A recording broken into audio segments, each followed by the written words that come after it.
Welcome back to my YouTube channel Khushi vlogs. So ಊರಿಗೆಲ್ಲ ಬಂದಿದ್ದಾಯಿತು and ಪಾಪಕ್ಕೆ ಸ್ವಲ್ಪ ಮಖಾನ ಪೌಡರ್ ಮಾಡಿ ರಾಗಿ ಸರಿ ಜೊತೆಗೆ ಮಿಕ್ಸ್ ಮಾಡೋಣ ಅಂತ ಅಂದ್ಕೊಂಡೆ. ಸೊ ಅವನಿಗೆ ಹಾಟ್ ವಾಟರ್ ಮಿಕ್ಸ್ ಮಾಡಿ ಪೌಡರ್ನ ಮಾಡ್ಕೊಂಡು ಪ್ಯಾನ್ ಸೊ ನಾನು ಬೇರೆ ಶಿಫ್ಟ್ ಇದನ್ನು ಇದೆಲ್ಲ ಮಾಡಿದ್ದಾದಮೇಲೆ ಹಬ್ಬ ಇದೆಯಲ್ಲ, ವರಮಹಾಲಕ್ಷ್ಮಿ ಹಬ್ಬ ಮನೆ ಕ್ಲೀನ್ ಮಾಡ್ಕೊಳ್ಬೇಕು, ಕ್ಲೀನ್ ಮಾಡೋಣ ಅಂತ ಅಂದ್ಕೊಂಡಿದ್ದೀನಿ. ಸೊ ಸ್ವಲ್ಪ ಬಾಕ್ಸ್ ಎಲ್ಲ ಕಂಟೈನರ್ಸ್, ಸ್ಟೋರೇಜ್ ಬಾಕ್ಸ್ ಎಲ್ಲ ಕೂಡ ಸ್ವಲ್ಪ ಜಿಡ್ಡು ಈ ರೀತಿ ಎಲ್ಲ ಕೂತಿರೋ ಥರ ಆಗಿದೆ. ಸೊ ಅದನ್ನೆಲ್ಲ ಡೀಪ್ ಕ್ಲೀನ್ ಮಾಡಿಕೊಂಡು ಮತ್ತು ಗ್ರೋಸರೀಸ್ ರೀಫಿಲ್ಲಿಂಗ್ ಮಾಡ್ಕೊಳ್ಬೇಕು. ಸೊ ಈ ವ್ಲಾಗ್ನಲ್ಲಿ ಇದೆಲ್ಲ ಇರುತ್ತೆ. ಆ್ಯಂಡ್ ಕ್ಲೀನಿಂಗ್ ಮಾಡೋಕ್ಕಿಂತ ಮುಂಚೆ ಕ್ವಿಕ್ಕಾಗಿ ಬ್ರೇಕ್ಫಾಸ್ಟ್ ಕೂಡ ಮಾಡಿಕೊಂಡೆ. ಸೊ ಏನು ಮಾಡಿದ್ದೆ ಅಂದರೆ ಉಪ್ಪಿಟ್ಟು ಜೊತೆಗೆ ಕರ್ಡ್ ಇತ್ತು ಆ್ಯಂಡ್ ಅದ್ರ ಜೊತೆಗೆ ಸ್ವಲ್ಪ ಮಾವಿನ ಹಣ್ಣಿದ್ವಲ್ಲ ಅದನ್ನೇ ಕಟ್ ಮಾಡ್ಕೊಂಡಿದ್ದೆ ಫ್ರೂಟ್ಸ್ನ. ಸೊ ಇವಾಗ ಪ್ಲೇಟ್ಸ್ ಎಲ್ಲ ಸ್ವಲ್ಪ ಎಲ್ಲ ಕೂಡ ಎಲ್ಲ ಜಿಡ್ ಮತ್ತು ಡಸ್ಟ್ ಆಗಿಬಿಟ್ಟಿತ್ತು. ಸೊ ಹೇಗೋ ಹಬ್ಬ ಕ್ಲೀನ್ ಮಾಡ್ಕೊಳ್ಬೇಕಿತ್ತಲ್ಲ ಅಂತ ಹೇಳಿ ಕಿಚನ್ ಪೂರ್ತಿ ಎಲ್ಲ ಡೀಪ್ ಕ್ಲೀನ್ ಮಾಡ್ಕೊಳ್ತಾ ಇದ್ದೀನಿ. ಆ್ಯಂಡ್ ಇಲ್ಲಿರೋ ಈ ಪ್ಲೇಟ್ಸ್ ಮತ್ತು ಇದೆಲ್ಲ ಕಂಚಿನ ತಟ್ಟೆ ಇದು. ಸೊ ಇದನ್ನ ನಾನು ರೀಸೆಂಟಾಗಿ ಪರ್ಚೇಸ್ ಮಾಡಿದ್ದು. ಸೊ ಇದು 2ರಿಂದ 2 kgs ಇದೆ ಇದು. ಸೊ ಕಾಸ್ಟ್ ಬಂದ್ಬಿಟ್ಟು 1900 ಆಯಿತು ನನಗೆ 2 ಪ್ಲೇಟ್ಗೆ. ಏನಂದರೆ ಡೈಜೆಷನ್ ಚೆನ್ನಾಗುತ್ತೆ ಆ ಪ್ಲೇಟ್ಸ್ನಲ್ಲಿ ಊಟ ಮಾಡೋದ್ರಿಂದ ಅಂತ ಹೇಳಿ ತಗೊಂಡೆ ಅಷ್ಟೇ. ಆ್ಯಂಡ್ ನೋಡೋಕ್ಕೆ ಕೂಡ ಚೆನ್ನಾಗಿದ್ದಾವೆ. ಆ ಪ್ಲೇಟ್ಸ್ನೆಲ್ಲ ಸುಮ್ಮನೆ ಇಟ್ಕೊಂಡಿದ್ದೀನಿ. ಅಂದರೆ ಯಾವಾಗಾದರೂ ಜಾಸ್ತಿ ಅವನ್ನೆಲ್ಲ ಕ್ಲೀನ್ ಮಾಡ್ಕೊಳ್ದಲ್ಲ ಹಾಗೆ ತೊಳೆದೆಲ್ಲ ಇಟ್ಕೊಂಡಿದ್ದಾಗ ಈ ಪ್ಲೇಟ್ಸ್ನ ಯೂಸ್ ಮಾಡ್ಕೊಳ್ತೀನಿ.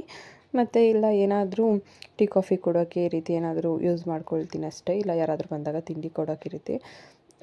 ಪಾತ್ರೆ ಎಲ್ಲ ಜಾಸ್ತಿ ತೊಳೆದೆಲ್ಲ ಇದ್ದಾಗ ಒಂದೊಂದು ಸಲ ಪಾಪುನ ನೋಡಿಕೊಂಡು ಮಾಡ್ಕೊಳ್ಳೋಕ್ಕಾಗಲ್ಲ. ಆ ಟೈಮ್ನಲ್ಲಿ ಮಾತ್ರ ಈ ಪ್ಲೇಟ್ಸ್ನೆಲ್ಲ ಯೂಸ್ ಮಾಡ್ಕೊಳ್ತೀನಿ. ಸೊ ವಾಶ್ ಮಾಡಿದ್ದಾಯಿತು. ಈ ಎಲ್ಲ ಶೆಲ್ಫ್ ಮೇಲೆ ಈ ರೀತಿ ಎಲ್ಲ ನೀರೆಲ್ಲ ಡ್ರೈ ಆಗಲಿ ಅಂತ ಹೇಳಿ ಸೋರಿಸ್ಕೊಳ್ತಾ ಇದ್ದೀನಿ.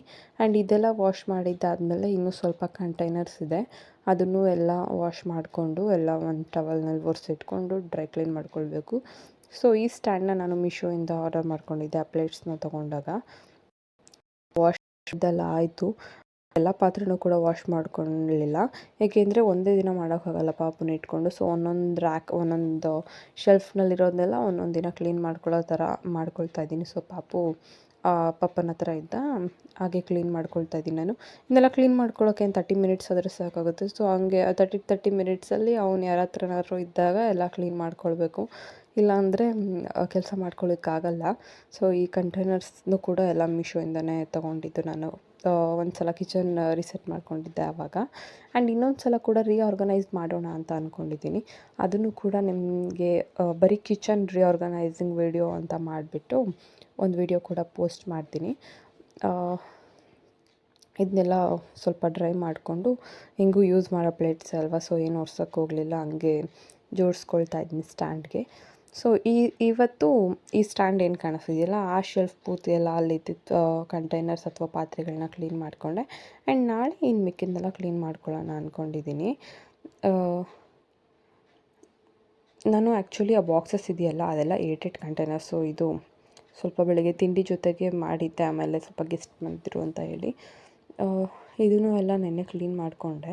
ಇದ್ರದ್ದೇನು ವೀಡಿಯೋ ಕ್ಯಾಪ್ಚರ್ ಮಾಡ್ಕೊಳ್ಳಿಲ್ಲ. ಇದು ಇನ್ನೂ ಸ್ವಲ್ಪ ಪೀಸಸ್ ಇತ್ತು ಆ ಬಾಕ್ಸಸ್ದು, ಸ್ಟೋರೇಜ್ ಬಾಕ್ಸಸ್ದು ಮಿಕ್ಸ್ ಆಗಿಬಿಟ್ಟಿದೆ ಸ್ವಲ್ಪ. ಅದನ್ನೆಲ್ಲ ಕ್ಲೀನ್ ಮಾಡಿಕೊಂಡು ಇದೆಲ್ಲ ಒರೆಸಿಟ್ಕೊಂಡು ಸ್ವಲ್ಪ ಫ್ರಿಡ್ಜ್ ಆರ್ಗನೈಸ್ ಮಾಡ್ಕೊಳ್ಬೇಕು. ಫ್ರಿಡ್ಜ್ ಅಂತೂ ಪೂರ್ತಿ ಮೆಸ್ಸಪ್ ಆಗೋಗಿದೆ. ಎಲ್ಲ ಕಂಟೈನರ್ಸ್ ಬುಕ್ ಮಾಡ್ಕೊಳ್ಬೇಕು, ಸ್ವಲ್ಪ ಬುಕ್ ಮಾಡಿಕೊಂಡು ಎಲ್ಲ ಮಾಡ್ಕೊಂಡು ಇಟ್ಕೊಳ್ಬೇಕು. ಸೊ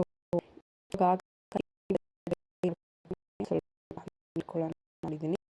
ಈ ಲಿಡ್ಸ್ ಸ್ಟ್ಯಾಂಡ್ನೆಲ್ಲ ಇಡ್ಬೋದು. ಸೊ ಇವನ್ನೆಲ್ಲ ಅಲ್ಲೇ ಸ್ಟೋರ್ ಮಾಡ್ಕೊಂಡಿದ್ದೀನಿ ನಾನು. ಇದೆಲ್ಲ ಇವಾಗ ರೀಸೆಂಟಾಗಿ ಪರ್ಚೇಸ್ ಮಾಡಿದ್ದು, ಆ ಲಿಡ್ ಮತ್ತು ಪ್ಯಾನ್ಸ್ ಎಲ್ಲ. ಎಂತಕಂದರೆ ಪಾಪುಗೆ ಅವ್ನಿಗೆ ಅಂತ 2 ಪ್ಯಾನ್ ತಗೊಂಡೆ. ಆ ಪ್ಯಾನ್ ಒಂದು, ಇನ್ನೊಂದು ಅವ್ನಿಗೆ ಸರಿ ಮಾಡೋಕ್ಕೆ ಯೂಸ್ ಮಾಡ್ತೀನಲ್ಲ ಅದೊಂದು, 2 ಕಂಟೈನರ್ ಕೂಡ ಅವನಿಗೋಸ್ಕರ ತೊಗೊಂಡಿದ್ದೆ. ಯಾಕೆಂದರೆ ಕಂಟೈನರ್ಸ್ ಮತ್ತು ಪ್ಯಾನ್ ಎಂತಕ್ಕೆ ತೊಗೊಂಡೆ ಅಂದರೆ ನಾವು ಎಲ್ಲ ಖಾರ ಅಡುಗೆ ಮಾಡಿರ್ತೀವಲ್ಲ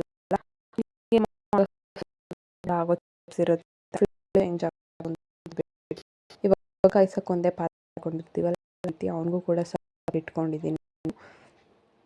ಎಷ್ಟೋ ಜನ ಆದಂಗೆ ಐತೆ, ಎಲ್ಲ ಜಿಡ್ಡಾಗೋಗಿರ್ತಿ ಎಲ್ಲ ಕಿಚನ್ ಎಲ್ಲ ನೀಟಾಗಿ ಕ್ಲೀನ್ ಮಾಡ್ಕೊಂಡಿದ್ದೀನಿ. ಮತ್ತು ಈ ಕಂಟೈನರ್ಸ್ಗೆಲ್ಲ ಸ್ವಲ್ಪ ಗ್ರೋಸರಿ ಸ್ಟೋರ್ ಮಾಡೋಣ ಅಂದ್ಕೊಂಡೆ. ಇದರಲ್ಲೆಲ್ಲ ಕಾಳುಗಳು, ಸೊ ಬೇಳೆಗಳನ್ನ ಹಾಕಿಟ್ಕೊಳ್ತೇನೆ ಈ ಬಾಕ್ಸ್ಗಳಲ್ಲಿ. ಏನು ಅಂದರೆ ನಾರ್ಮಲ್ ಸಾಂಬಾರ್ಗೆ ಯೂಸ್ ಮಾಡ್ಕೊಳ್ತೀವಲ್ಲ ಬೇಳೆಗಳು, ಆ ರೀತಿದನ್ನ ಈ ರೀತಿ ಕಂಟೈನರಲ್ಲಿ ಇಟ್ಕೊಳ್ತೀನಿ. ಮತ್ತು ಸ್ಟೀಲ್ ಬಾಕ್ಸ್ಗಳಲ್ಲಿ ಈ ಸಾಂಬಾರು ಪೌಡರ್ ಮತ್ತು ಸ್ಪೈಸಸ್ ಪೌಡರ್ ಏನೇನಿರುತ್ತೆ ಅದನ್ನೆಲ್ಲ ಸ್ಟೀಲ್ ಬಾಕ್ಸಲ್ಲಿ ಸ್ಟೋರ್ ಮಾಡ್ಕೊಳ್ತೀನಿ. ನನಗೇನಂದರೆ ಸೊ ಸ್ಟೀಲಲ್ಲಿದ್ದರೆ ಕಾಣಲ್ಲ, ಆ್ಯಂಡ್ ಪ್ಲಾಸ್ಟಿಕ್ ಕೂಡ ಯೂಸ್ ಮಾಡೋದು ಬೇಡ ಅಂದ್ಕೊಂಡಿದ್ದೀನಿ. ಸೊ ಎಲ್ಲ ಗ್ಲಾಸ್ ಜಾರ್ಸ್ಗಳನ್ನ ಯೂಸ್ ಮಾಡೋದು, ಮತ್ತು ಅದಕ್ಕೆ ಲಿಡ್ಸ್ಗಳು ಎಲ್ಲ ವುಡನ್ ಲಿಡ್ಸ್ ಬರುತ್ತೆ, ಆ ರೀತಿ ಯೂಸ್ ಮಾಡೋಣ ಅಂದ್ಕೊಂಡಿದ್ದೀನಿ. ಸೊ ಏನೇನು ನಾನು ಆ ಬಾಕ್ಸಸ್ಸಲ್ಲಿ ಏನೇನಿತ್ತು ಅದೇ ರೀತಿ ಎಲ್ಲ ಸ್ಟೋರ್ ಮಾಡ್ಕೊಳ್ತಾ ಇದ್ದೀನಿ. ಮತ್ತು ಸೊ ಅಲ್ಲೂ ಶುಗರ್ ತಿಂತಾ ಇರಲಿಲ್ಲ ಇವರೆಲ್ಲ, ಟೀ ಕಾಫಿಗೆಲ್ಲ ಶುಗರ್ನ ಯೂಸ್ ಮಾಡ್ಕೊಳ್ಳೋದಿದ್ರು. ಸೊ ಇದೊಂದು ಹ್ಯಾಬಿಟ್ ಚೇಂಜ್ ಮಾಡಬೇಕು, ಜಾಗ್ರಿ ಪೌಡರ್ ಯೂಸ್ ಮಾಡಬೇಕು, ಆರ್ಗ್ಯಾನಿಕ್ ಬೆಲ್ಲ ಅಂತ ಅಂದ್ಕೊಂಡಿದ್ದೀನಿ.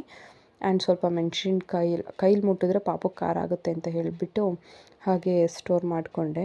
ಸೊ ಕಂಟೈನರ್ಸ್ ಏನೋ ಚೆನ್ನಾಗಿದೆ, ಬಟ್ ಏನಂದರೆ ಪ್ಲಾಸ್ಟಿಕ್ ಯೂಸ್ ಮಾಡೋದು ಬೇಡ ಅಂತ ಅಷ್ಟೇ. ಆ್ಯಂಡ್ ಇದು ಕಾಫಿ ಪೌಡರ್ ಸ್ಟೋರ್ ಮಾಡ್ಕೊಳ್ತಾ ಇದ್ದೀನಿ ಒಂದು ಕಂಟೈನರ್ಗೆ. ನಮ್ಮ ಮನೆಯಲ್ಲಿ ಕಾಫಿ ಯಾರೂ ಕೂಡ ಜಾಸ್ತಿ ಕುಡಿಯೋದಿಲ್ಲ, ಸೊ ನಾನು ಇಷ್ಟು ಸ್ಟೋರ್ ಮಾಡಿಟ್ಕೊಂಡ್ರೆ ಗೆಸ್ಟ್ ಬಂದಾಗ ಮಾತ್ರ ಯೂಸ್ ಮಾಡೋದು. ನನಗೆ ಅದೇ ಅಪ್ರಾಕ್ಸ್ 1 ಮಂತ್ 2 ಮಂತ್ಸ್ವರೆಗೂ ಬರುತ್ತೆ. ಟೀ ಜಾಸ್ತಿ ಯೂಸ್ ಮಾಡ್ತಾರೆ ನಮ್ಮ ಮನೇಲಿ, ಸೊ ಟೀ ಜಾಸ್ತಿ ಯೂಸ್ ಆಗುತ್ತೆ ಆ್ಯಂಡ್ ಕಾಫಿ ಯೂಸ್ ಮಾಡಲ್ಲ. ಆ್ಯಂಡ್ ಪಾಪುಗೆ ರೋಸ್ಟ್ ಮಾಡಿದ್ಮೇಲೆ ಮಕ್ಕನ ಪ್ಯಾಕೆಟಲ್ಲಿತ್ತಲ್ಲ, ಸೊ ಅದನ್ನು ಕೂಡ ಒಂದು ಕಂಟೈನರ್ ಸ್ಟೋರ್ ಮಾಡೋಣ ಅಂತ ಅಂದ್ಕೊಂಡು ಅದನ್ನು ಕೂಡ ಹಾಕ್ಕೊಳ್ತಾ ಇದ್ದೀನಿ. ಇನ್ನು ಮಿಕ್ಕಿದ್ದನ್ನ ಸೀಲ್ ಮಾಡಿಬಿಟ್ಟು ಫ್ರಿಡ್ಜ್ನಲ್ಲಿ ಇಟ್ಕೊಳ್ತೀನಿ. ಆ್ಯಂಡ್ ಈ ಪುಟಾಣಿ ಕಂಟೈನರ್ಸಲ್ಲಿ ನಾನು ಸ್ಪೈಸಸ್ ಮತ್ತು ಡ್ರೈ ಫ್ರೂಟ್ಸ್ ಇಟ್ಕೊಳ್ತೀನಿ. ಇನ್ನೊಂದು ಬಾಕ್ಸ್ನಲ್ಲಿ ಸ್ಟೋರ್ ಮಾಡಿದೆ ಡ್ರೈ ಫ್ರೂಟ್ಸ್ನ. ಸೊ ಇದು ಮಿಕ್ಕಿದ್ದಿದ್ದು ಸ್ವಲ್ಪ ಒಣ ದ್ರಾಕ್ಷಿನ ಈ ಜಾರ್ನಲ್ಲಿ ಹಾಕಿಟ್ಕೊಳ್ತಾ ಇದ್ದೀನಿ. ಸೊ ಇದು ಕೂಡ ಚೆನ್ನಾಗಿದೆ, ಲೈಕ್ ಗ್ಲಾಸ್ ಥರ ಕಾಣುತ್ತೆ, ಬಟ್ ಇದು ಕೂಡ ಗ್ಲಾಸ್ ಅಲ್ಲ, ಲೈಕ್ ಒಂಥರ ಪ್ಲಾಸ್ಟಿಕ್ ರೀತಿಯೂ ಅಲ್ಲ, ಚೆನ್ನಾಗಿದೆ, ಬಟ್ ನೋಡೋಕ್ಕೆ ಚೆನ್ನಾಗಿ ಕಾಣುತ್ತೆ. ಸೊ ನಮ್ಮ ಮನೇಲಿ ವೈಟ್ ಬ್ಯಾಕ್ಗ್ರೌಂಡ್ ಇರೋ ಟೈಲ್ಸು, ಸೊ ಕಲರ್ಸ್ ಈ ರೀತಿ ಏನಾದರೂ ಇಟ್ಟಾಗ ತುಂಬ ಚೆನ್ನಾಗಿ ಕಾಣುತ್ತೆ ಅಂತ ಹೇಳಿ ನಾನು ತಗೊಂಡೆ ಇದನ್ನೆಲ್ಲ. ಆ್ಯಂಡ್ ಈ ಕಂಟೈನರ್ಗೆ ಮಿಕ್ಸ್ಡ್ ಡ್ರೈ ಫ್ರೂಟ್ಸ್ ಸ್ವಲ್ಪ ಇತ್ತು, ಅದನ್ನು ಹಾಕ್ಕೊಳ್ತಾ ಇದ್ದೀನಿ ಡೈಲಿ ಹಾಗೆ ತಿನ್ನೋಕ್ಕೆ ಅಂತ ಹೇಳಿಬಿಟ್ಟು. ಒಂದು ಲಂಚ್ ಬಾಕ್ಸ್ ಥರ ಇತ್ತು, ಆ ಬಾಕ್ಸ್ನಲ್ಲಿ ಹಾಕಿ ಎಲ್ಲ ಆರ್ಗನೈಸ್ ಮಾಡಿ ಇಟ್ಟಿದ್ದಾಯಿತು. ಆ್ಯಂಡ್ ಇನ್ನೂ ಸ್ವಲ್ಪ ಇದೇ ರೀತಿ ಸ್ಟೋರ್ ಮಾಡೋದಿದೆ, ಅದನ್ನೆಲ್ಲ ಇವಾಗ ವಾಶ್ ಮಾಡಿಲ್ಲ. ನಾನು ಇವತ್ತೇನೇನು ವಾಶ್ ಮಾಡಿದೆ ಅದನ್ನು ಮಾತ್ರ ನಾನು ಇವಾಗ ಎಲ್ಲ ಆರ್ಗನೈಸ್ ಮಾಡಿ ಸ್ಟೋರ್ ಮಾಡಿ ಇಟ್ಕೊಂಡಿದ್ದೀನಿ.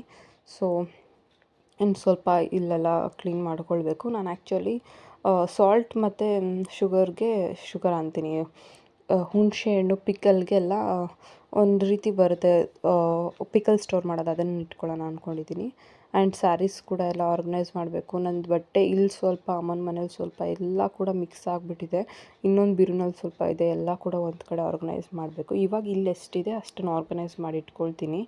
ಊರಿನಲ್ಲಿರೋದನ್ನೆಲ್ಲ ಊರಿಗೆ ಹೋದಾಗ ಯಾವಾಗಾದರೂ ತೊಗೊಂಡು ಬಂದಾಗ ಆರ್ಗನೈಸ್ ಮಾಡಿ ಇಟ್ಕೊಳ್ಳೋಣ ಅಂದ್ಕೊಂಡಿದ್ದೀನಿ. ಸೊ ಪಾಪು ಮಲಗಿದ್ದಾನೆ, ಅವ್ನು ಮಲಗೋ ಅಷ್ಟರಲ್ಲಿ ನಾನು ಬಟ್ಟೆ ಏನೇನು ಊರಿಂದ ತಂದಿದ್ದು ಎಲ್ಲ ಫೋಲ್ಡ್ ಮಾಡಿ ನೀಟಾಗಿ ಎತ್ತಿಟ್ಕೊಳ್ಬೇಕು. ಇವಾಗೆಲ್ಲ ಫೋಲ್ಡ್ ಮಾಡಿಬಿಟ್ಟು ಹಾಗೆ ಇಟ್ಕೊಳ್ತೀನಿ, ಎಲ್ಲ ಸೆಗ್ರಿಗೇಟ್ ಮಾಡಿ ಇನ್ನೊಂದು ಸಲ ಇಟ್ಕೊಂಡ್ರೆ ಆಯಿತು. ಸೊ ಫೋಲ್ಡಿಂಗ್ ಆಗಿದ್ರೆ ಸೆಗ್ರಿಗೇಟ್ ಮಾಡೋದೇನು ಕಷ್ಟ ಆಗೋಲ್ಲ. ಸೊ ಡೈಲಿ ವೇರ್ಸ್ ಮತ್ತು ಹೊರಗಡೆ ಎಲ್ಲಾದರೂ ಹಾಕೊಂಡು ಹೋಗೋದು, ಕುರ್ತಿ ಸೆಟ್ ಎಲ್ಲ ಸಪ್ರೇಟ್ ಇಡೋಣ ಅಂತ ಅಂದ್ಕೊಂಡಿದ್ದೀನಿ. ಇಲ್ಲಂತೂ ಪೂರ್ತಿ ಎಲ್ಲ ಮಿಸ್ಸಪ್ ಆಗೋಗಿದೆ, ಎಲ್ಲ ಕಿಟಕಿಯಿಂದ ತೆಗೆದು ಮೊದಲು ಎತ್ತಿಟ್ಕೊಳ್ಬೇಕು ಎಲ್ಲಾದರೂ ಅದರ ಜಾಗಕ್ಕೆ. ಎಲ್ಲ ಕ್ಲೀನ್ ಮಾಡೋಕ್ಕೆ ನನಗೆ ಒಂದು ವೀಕ್ ಆದರೂ ಕೂಡ ಸಾಕಾಗಲ್ಲ. ಸೊ ಈ ಪುಲೋವರ್ಸ್ ಎಲ್ಲ ಒಂದು ಕಡೆ ಇಟ್ಕೊಳ್ತೀನಿ ಫಸ್ಟು, ಸ್ವೆಟರ್ಸ್ ಮತ್ತು ಪುಲೋವರ್ಸ್ನ.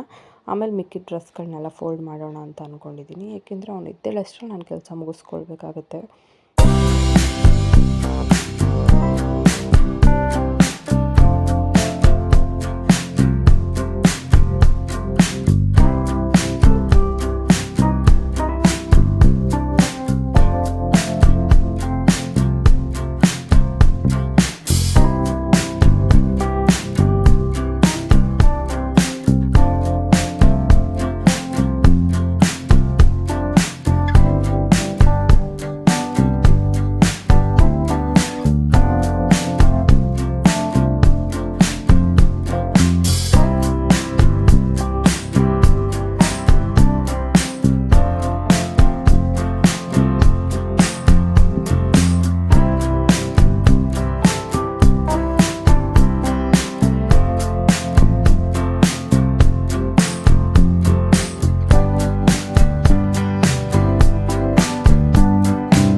ಶೂಟ್ ಮಾಡಿ ಅಂತ ಹೇಳಿ ಪರ್ಚೇಸ್ ಮಾಡಿದ್ದೆ. ಆ್ಯಕ್ಚುಲಿ ಆಗಲಿಲ್ಲ, ಬಟ್ ಸೀಮಂತದಲ್ಲಿ ತಗ್ಸೋ ಫೋಟೋಸ್ ಸೀಮಂತದಲ್ಲಿ 3 ಸ್ಯಾರೀಸ್ ಫೋಟೋ ಶೂಟ್ಸ್ಕೊಂಡೆ. ಮತ್ತೆ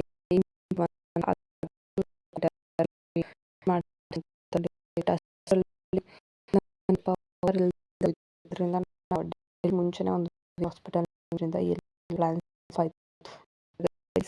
ಆ್ಯಂಡ್ ಕುರ್ತಿ ಸೆಟ್ ಸಪ್ರೇಟ್ ಎಲ್ಲ ಫೋಲ್ಡ್ ಮಾಡಿ ಇಟ್ಕೊಂಡಿದ್ದೀನಿ. ಟೈಮ್ ಸೊ ಆಮೇಲೆ ಮತ್ತೆ